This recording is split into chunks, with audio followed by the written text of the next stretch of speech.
വിവാദങ്ങളുടെ പശ്ചാത്തലത്തിൽ ADGP MR Ajith കുമാറിനെതിരെ നടപടിക്ക് സർക്കാർ ക്രമസമാധാന ചുമതലയിൽ നിന്ന് നീക്കിയേക്കും. അജിത് കുമാറിന്റെ അവധി നീട്ടാൻ മുഖ്യമന്ത്രി നിർദ്ദേശം നൽകിയതായാണ് വിവരം. പകരം ചുമതല ADGP H വെങ്കടേഷിന് നൽകുമെന്നാണ് സൂചന. റിനു ശ്രീധർ, ADGPക്ക് ഒരു സസ്പെൻഷൻ ആണോ ഇപ്പോൾ കൽപ്പിക്കപ്പെടുന്ന ഒരു സാധ്യത? ഇന്നലത്തെ യോഗത്തിൽ ഇക്കാര്യത്തിൽ ധാരണയായി എന്നാണോ?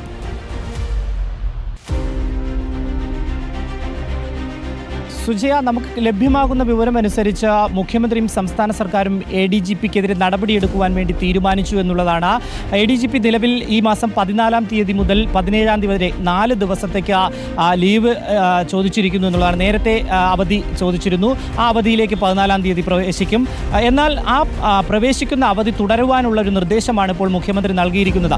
ഇന്നലെയാണ് DGPയും അതുപോലെ തന്നെ ADGP H വെങ്കടേഷ്, ക്രൈം ബ്രാഞ്ചിൻ്റെ ചുമതലയുള്ള H വെങ്കടേഷ് മുഖ്യമന്ത്രിയുമായി കൂടിക്കാഴ്ച നടത്തിയിരുന്നു. ഈ കൂടിക്കാഴ്ചയിലാണ് അത്തരമൊരു തീരുമാനത്തിലേക്ക് എത്തിയത് എന്നുള്ളൊരു വിവരമാണ്. പകരം ചുമതലയിൽ H വെങ്കടേഷിന് നൽകും ADGP ക്രമസമാധാന ചുമതല ADGP H വെങ്കടേഷിന് കൈമാറുമെന്നുള്ള ഒരു വിവരവും ലഭിക്കുന്നുണ്ട്. എന്തായാലും വലിയ രീതിയിലുള്ളൊരു പ്രതിരോധം മുഖ്യമന്ത്രിക്കും അതുപോലെ തന്നെ CPM-ന് നേരിടേണ്ടി വരുന്നൊരു സാഹചര്യമാണ് നിലവിലുള്ളത്.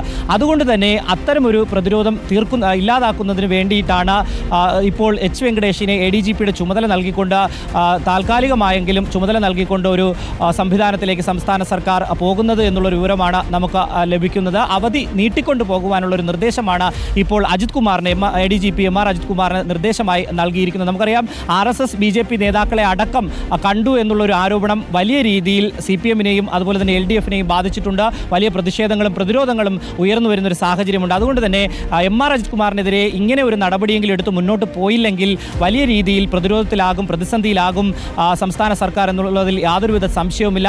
അതുകൊണ്ടാണ് താൽക്കാലികമായി ADGPയെ അവധിയിലേക്ക് നിർത്തിക്കൊണ്ട്, അതായത് ഇപ്പോൾ അവധി ആവശ്യപ്പെട്ടിട്ടുണ്ട്, ആ അവധി നീട്ടി നൽകിക്കൊണ്ട് ഇത്തരമൊരു ഇടപെടലിലേക്ക് സംസ്ഥാന സർക്കാരും മുഖ്യമന്ത്രിയും നീങ്ങുന്നത്. സുജയ.